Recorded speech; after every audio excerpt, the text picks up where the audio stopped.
귀한 찬양 고맙습니다. 오늘 말씀의 제목이 아들을 사랑한 아버지라고 이렇게 잡았습니다. 성경을 우리가 읽다 보면 아버지란 단어 또 아들이란 단어가 많이 나오지만 아들이기 때문에 아버지이기 때문에 남자를 가리키는 것이 아니고 아들이라고 할 때는 자식을 가리키는 경우가 더 많고요. 또 아버지를 가리킬 때는 부모님을 가리킬 때가 많이 있습니다. 오늘 자녀를 향한 이 부모님의 위대한 사랑이 신앙 안에서 어떻게 꽃피는지를 보게 되고 또 아들을 향한 이 아버지의 사랑이 그 인생과 또 삶과 역사를 어떻게 재편성하는지를 우리가 보게 됩니다.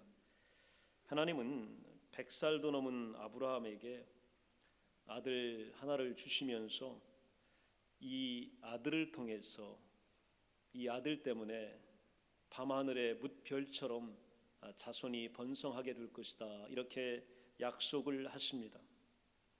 그리고 얼마 지나지 않아서 이 아들이 소년이 되고 이제 장성한 나이가 되었을 때에 하나님은 그 어떤 설명도 또 구체적인 내용에 대한 이해도 우리에게 주시지 않고 또 아브라함에게 주시지 않고 그 아들을 어떤 장소에서 번제물로 드려라 이렇게 명령하십니다. 번제라고 하는 것은 죽여서 각을 뜬다는 얘기는 잘라서 또 불에 태워서 하나님께 예배로 제사로 바쳐라 하는 그런 얘기입니다. 오늘 본문 22장 2절에 보게 되면 여호와께서 이르시되 내 아들 내 사랑하는 독자 이삭을 데리고 모리아 땅으로 가서 내가 내게 일러준 한 산 거기서 그를 번제로 드려라. 이 말씀에는 믿음의 대상인 하나님이 그 자신에 대한 믿음을 불신하게 하는 하나님을 믿지 못하게 만드는 인간으로 하여금 하나님을 신뢰할 수 없도록 이렇게 이끌어 가시는 명백한 모순적인 상황이 분명히 들어 있습니다. 이렇게 말씀하시면 하나님이 약속한 내용들은 어떻게 되는 건가요? 아들 하나 뒤늦게 주시고 그것도 이제 컸다 싶으니까 그것마저도 번제로 죽여 드리라고 하면 하나님이 밤하늘에 뭇별처럼 만들어 주시겠다는 자손에 대한 약속은 어디로 가는 걸까요?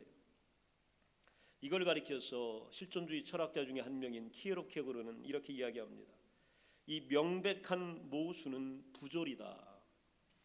부조리다라고 하는 것은 조리에 맞지 않다는 것이고 이성에 의해서 인간의 지혜로 인해서 절대로 파악되거나 이해되지 않는다는 뜻이고 분명히 비합리적이다라고 하는 것을 의미합니다. 이 많은 철학자들에게 부조리는 세계와 그 안에서 이 인생의 삶이 가진 이해할 수 없는 상황 이런 것들이 부조리로 보여지게 됩니다. 한때 인류는 세계에 대한 낙관론이 지배적이었습니다. 우리가 이성을 발전시키고 합리성을 발전시키고 사람을 교육시키고 계몽하면 이상적인 사회가 건설될 거라고 사람들은 그렇게 믿었습니다. 이런 믿음이 하늘을 찌를 동안 그때 세계사에는 전쟁이 일어났고 빈곤이 찾아왔고 또한 대공황이 찾아왔고 살상이 찾아와서 인간에 대한 꿈이 얼마나 허무하다는 것을 느끼게 되었습니다. 바로 이 이해할 수 없는 속에서 잠을 이루지 못하게 할 수 있는 불안이 들어오게 됩니다. 우리가 하나님을 믿지 못하는 상황이 되면 우리가 잠을 잘 수가 없어요. 그리고 그런 상황이 되면 우리 마음속에 불안이 엄습하여 찾아오게 됩니다. 아브라함은 이 부조리한 신을 도저히 이해할 수가 없었습니다. 노쇠한 그의 육체와 정신에는 불안만이 가득 채워지게 됩니다. 그런데 성경을 보게 되면 그는 아무런 반항도 없이 사랑하는 아들 이삭을 데리고 기구한 여정에 오릅니다. 기구한 여행길에 이제 출발을 하게 됩니다.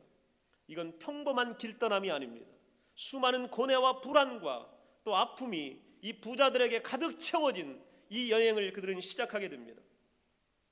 이 노인 아브라함은 아들을 참 사랑했습니다. 이삭은 그의 생애에서 그가 가장 사랑한 자입니다. 오늘 성경은 아들을 사랑한 아버지 이렇게 분명히 되어져 있습니다. 성경에는 사랑이란 단어가 굉장히 많이 나옵니다. 그리고 신약에 가면 사랑이란 단어가 한 장에도 엄청나게 많이 등장할 때도 있습니다. 그러나 사랑이란 단어가 언제 처음 나오냐면 오늘 창세기 22장 2절에 처음 등장합니다. 그 말이 뭐냐면 내 아들, 내 사랑하는 아들이다 이렇게 이야기합니다. 하나님도 내가 사랑한 너의 사랑하는 아들이다 이렇게 분명히 인정하십니다. 너의 인생 전체를 다 주어도 바꿀 수 없는 진짜 사랑하는 아들, 그게 바로 이삭이다 이렇게 인정하고 계십니다. 아브라함은 그 아들을 자기 손으로 죽인 다음에 각을 떠서 불태워 제물로 바쳐야 되는 상황에 이르게 된 겁니다. 이 정도 되면 만감이 교차하게 되어 있습니다. 평생을 의지하고 믿은 하나님을 원망해도 되겠지요. 또 원망할 수도 있겠지요. 또 너무 오래 살았다며 질기고 모진 자기 목숨을 증오도 했을 것입니다. 내가 좀 일찍 죽었으면 이런 일이 발생하지 않았을 텐데, 내가 이런 일을 보지도 않았을 텐데 라고 하는 이 한숨이 이 노인의 입을 통하여 가슴을 통하여 나왔을 수도 있습니다. 그도 사랑이니 분명 사람이니까 분명 그랬을 겁니다. 그러나 아직 되돌아갈 돌이킬 시간적 여유가 있습니다. 아직 며칠을 가야 되기 때문에 마음만 바꾸면 그러지 않아도 되는 유혹이 아브라함에게 찾아올 것입니다. 이제 어쩐다 아버지로서 사랑하는 아들을 죽일 수도 없고 평생 믿고 의지한 하나님에 대한 믿음을 이제 버릴 수도 없는 것입니다.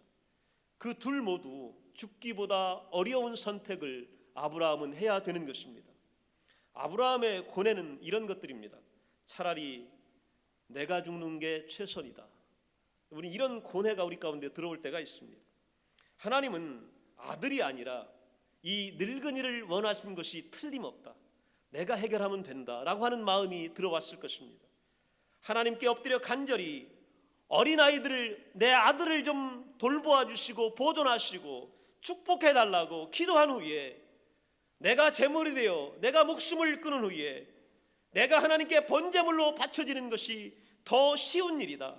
이것이 하나님께서 원하는 길이 아닌가라고 하는 이러한 유혹이 아브라함에게 올 수도 있습니다. 그러나 그는 그렇게 하지 않습니다. 성경을 보게 되면 영웅적인 선택이나 행동을 하지 않습니다. 하나님을 믿는 보통 사람이 걸어야 할 그 길을 선택합니다. 오늘 고뇌 속에서, 오늘 유혹 속에서, 불신의 한가운데서 그는 하나님과 마주치는 새로운 길을 우리들에게 보여주고 있는 것입니다. 절망적인 상황에서 선택한 길은 자기 자신을 철저히 부수고 버리고 체념하는 것이었습니다. 자신의 모든 것을 버리고 하나님을 굳게 믿는 겁니다. 이 상황에서 아브라함이 믿을 수 있는 게 뭐가 있을까요? 아브라함은 두 가지를 믿었습니다.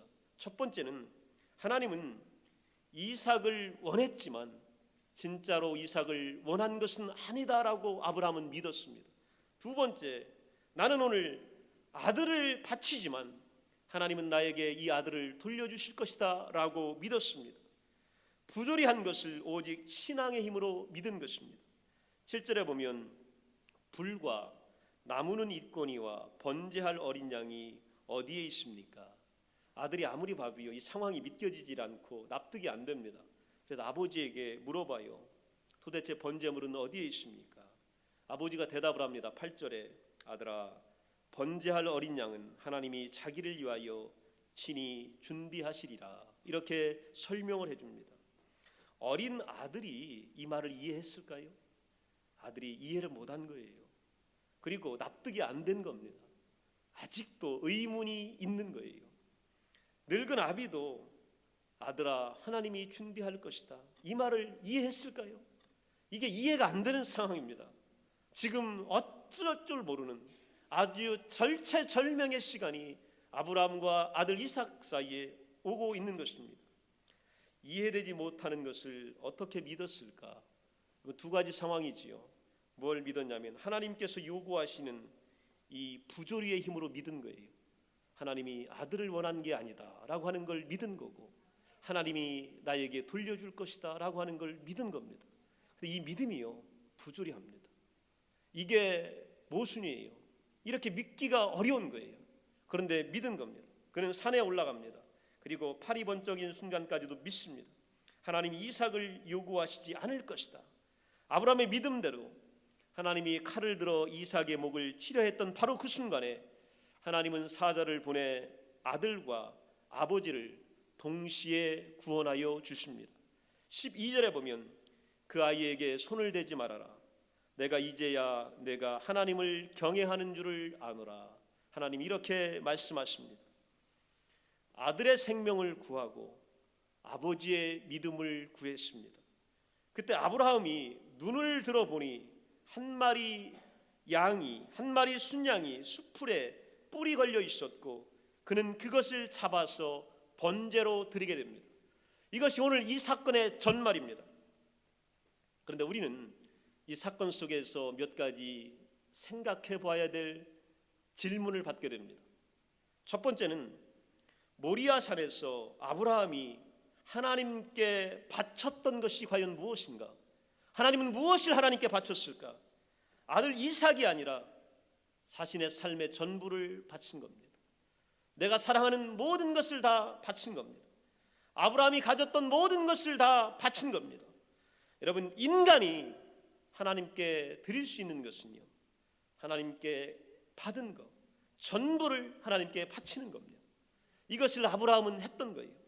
두 번째, 그날 아브라함이 불태워 바친 것은 무엇인가? 한 마리 순양이 아닙니다. 그가 불태워 바친 것은 자신의 모든 불안과 하나님에 대한 불신과 인간이 가질 수 있는 모든 질문들을 하나님 앞에서 불태워 바친 것입니다. 그래서 아브라함의 번제는 받아들여진 겁니다. 세 번째, 그날 그 산에서 아브라함이 구해내는 것은 무엇일까요? 아들을 구원하시고 아버지의 믿음을 구했다. 제가 그렇게 말씀드렸는데 오늘 성경에 보면 그날 산에서 아브라함이 구해낸 건 뭐냐면 아들이 아닙니다. 자식을 제 손으로 죽여야 하는 어떤 미치광이 아버지를 구한 것이 아니라 삶에 스며든 부조리 때문에, 그것도 하나님 때문에, 그 하나님의 모순 때문에 불안과 공포에 전율하며 떨며 두려워하며 하루하루 살아가야 하는 모든 인간들을 이 번제를 통하여 구원해 내준 겁니다. 아브라함의 번제를 통하여서 인간이 가져야 되는 모든 불안과 전율과 모순과 부조리가 불태워진 거예요. 그리고 하나님 앞에 우리는 나아갈 수 있게 된 겁니다. 아브라함은 실로 믿을 수 없는 것들을 믿었습니다. 만약에요, 아브라함이 그렇게 하지 않았더라면, 그가 마지막 순간에 털끝만이라도 하나님을 의심했다면 어떤 일이 일어났을까요? 여러분 한번 가정해 보세요. 아브라함이 혹시나 이 전말의 사건 가운데서 의심하는 경우가 한 번이라도 생겼더라면 어떻게 되었을까? 가능한 의심이 세 가지가 나옵니다. 첫 번째 의심은 그가 결단을 내리지 못하고 주위를 둘러봤으면 어떻게 됐을까? 하나님께서 혹시 다른 대안을 갖고 계신 건 아닌가라고 주위를 둘러봤으면 어떻게 되었을까? 두 번째는요, 그가 칼을 뽑기 전에 뜻하지 않게 어린 양을 먼저 발견했더라면 어떻게 되었을까? 그의 마음이 같았을까요? 어린 양이 이미 준비되어 있는 것을 칼을 뽑기 전에 보았더라면 어떻게 되었을까 하는 것이고요. 세 번째는요, 만약 하나님께서 이 어린 양을 이삭 대신으로 바치는 것을 아브라함에게 허락하셨다면 어떻게 되었을까요? 그는 이 순양을 잡아서 이삭 대신 바치고 집으로 돌아왔을 것입니다. 모든 것이 이전과 다름없었을 것이에요. 가족도 그 자리에 있을 것이고 사랑하는 아들 이삭도 그 자리에 있게 될 것입니다. 그러나 성경의 사태는 완전히 달라졌을 것입니다. 왜냐하면 그가 집으로 돌아온 일은 돌아온 게 아니고 도망쳐온 것이 될 겁니다. 그의 탈출은 우연이 될 것이고 그의 보상은 수치가 될 것이고 그의 장래는 아마도 파멸과 균열로 점철되게 됐을 것입니다. 그는 믿음이나 하나님의 은총에 관하여는 입증하지 못하고 단지 모리아 산으로 가는 길이 얼마나 무서운 일인가를 증언하는 일, 이런 일만 했을 겁니다. 내가 얼마나 고독하고 내가 얼마나 힘들었고 얼마나 하나님이 모순적이고 얼마나 하나님이 부조리한지 이런 이야기를 이야기하다가 인생을 다 마무리했을 것입니다. 그러나 아브라함은 의심하지 않았습니다. 하나님을 믿었습니다. 끝까지 믿었습니다. 칼을 뽑기 전에 주위를 둘러보지 않았습니다. 여호와 이레는요, 칼을 뽑기 전에 주위를 둘러보지 않는 겁니다. 오늘 성경에 아브라함이 혹시나 하면서 주위를 둘러봤다고 성경은 기록하지 않습니다.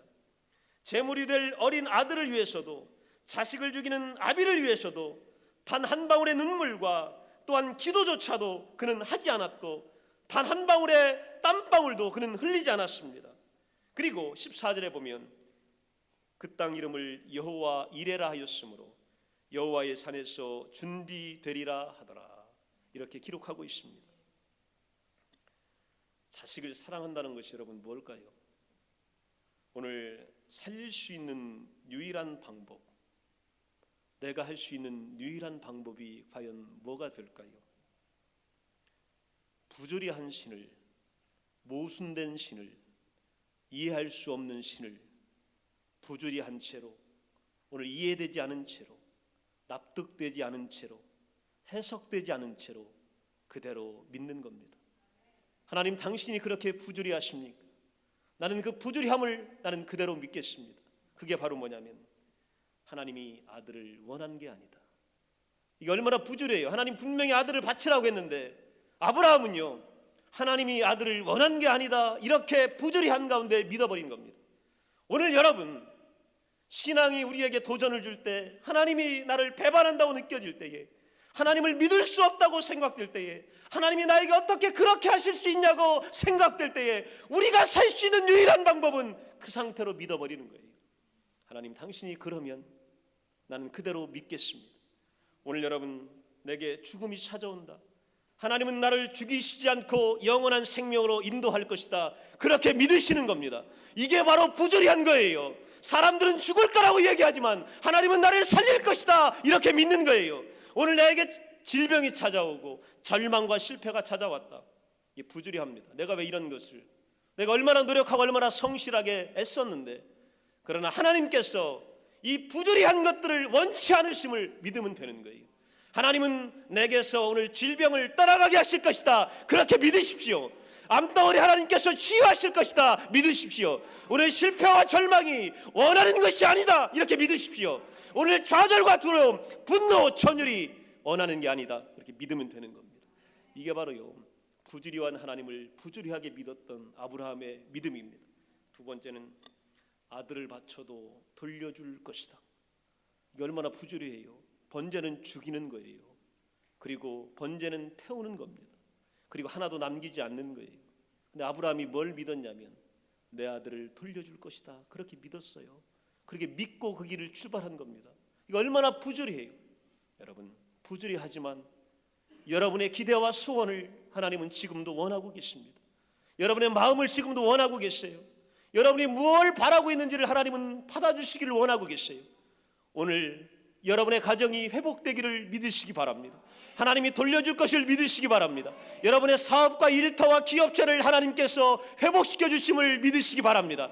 이게 부조리한 거예요. 어떻게 회복되고 무슨 재주로 다 망했는데, 남은 것이 없는데, 가능성이 없는데, 희망조차도 사라졌는데 그래도 믿는 거예요. 이게 아브라함입니다. 이게 부조리한 거예요. 하나님이 부조리해 보일 때, 모순적일 때 우리도 그렇게 믿으면 되는 것입니다. 오늘 여러분의 자녀들이 회복되는 놀라운 역사가 일어날 줄로 믿습니다. 일어나는 거예요. 믿으면 일어나는 겁니다. 그러면 자녀도 구하고 나도 구하고 생명도 구하고 구원도 얻게 되는 것입니다. 이게 바로 놀라운 축복입니다. 그리고 나서 아브라함의 눈에 뭐가 보여졌냐면 수풀에 걸린 순양이 보여진 거예요. 이게 바로 여호와 이레입니다. 여호와 이레의 뜻은 어떤 뜻이냐면 여호와께서, 하나님이 추선하신다는 거예요. 하나님께서 준비하신다는 거예요. 뭐를요?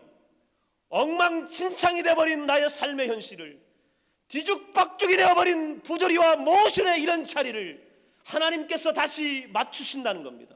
다시 주선하신다는 거예요.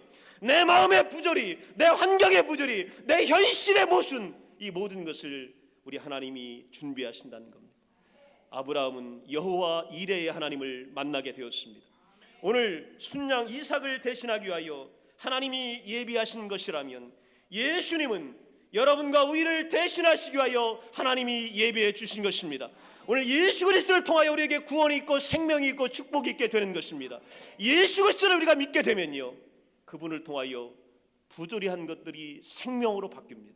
그분을 통하여 죽음과 지옥과 사망의 권세가 오늘 영생으로, 사랑으로, 회복으로, 특권으로 바뀌게 되어 있습니다. 그래서 예수님은 우리에게 오신 것입니다. 여러분, 믿어지지 않을 때에, 하나님이 의심될 때에 오늘 그 앞에서 예수 그리스도를 통하여 위대한 하나님을 만나심으로 위대한 축복의 통로가 되시는 여러분 되시기를 간절히 축원합니다. 다 같이 기도합니다. 우리 자리에서 일어나시겠습니다.